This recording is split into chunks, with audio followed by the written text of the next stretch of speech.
Kapag ito nga ang ulam ay nako, dagdagan nyo ng inyong sinaing dahil bawal muna ang diet. Dahil ituturo ko sa inyo kung paano magluto ng napakasarap at nagmamantikang Bicol Express. Sobrang dali nga lang nito lutuin, kaya naman umpisahan na natin. Meron ako ditong kalahating kilong liempo, ginayat ko lang yan sa katamtamang laki o yung pang Bicol Express. Tapos isasangkutsa lang natin ito hanggang sa maprito na siya o lumabas na yung sariling mantika niya. At kapag ganito na ang itsura niya, yung medyo nagbabrown na, ay okay na yan. At pagkatapos, pwede nating ilagay dito yung bawang at sibuyas at igigisa lang natin ito.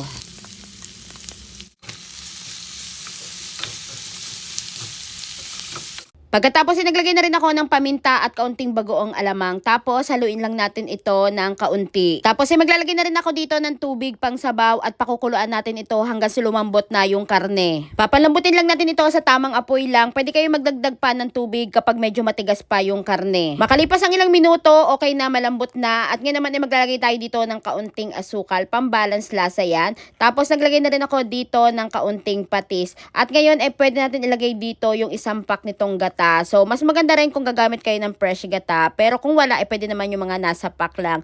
Tapos, tatakpan lang uli natin ito at pakukuluan natin o lulutuin lang uli natin hanggang sa medyo mag-reduce na yung sabaw at yung nagmamantika na siya. Kapag luto na yung gata at malapot na, ilalagay ko na dito yung sitaw. So, pwede na rin kayo maglagay dito ng sili. Ako hindi ako maglalagay ng sili kasi requesto ng anak ko, ayaw niya ng maanghang.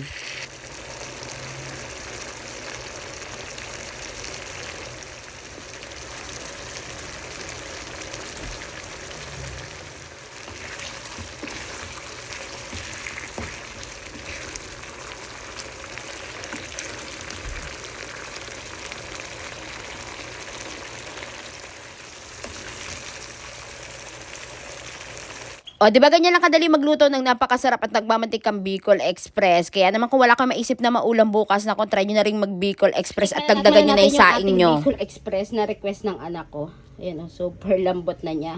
Hindi to maanghang kasi, ayan, ayaw niya maanghang. Ayan, tikman natin. Nilagyan ko siya ng sitaw para mas masarap.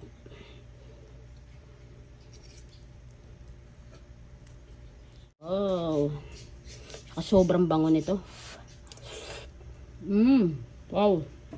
Sarap.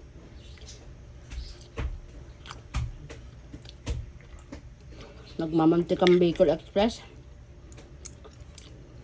Pag ito talaga ang ulam na ko, dagdagan nyo na ang sinaing nyo. Kasi sigurado mapapabulos ka talaga. Wow. Sarap, promise.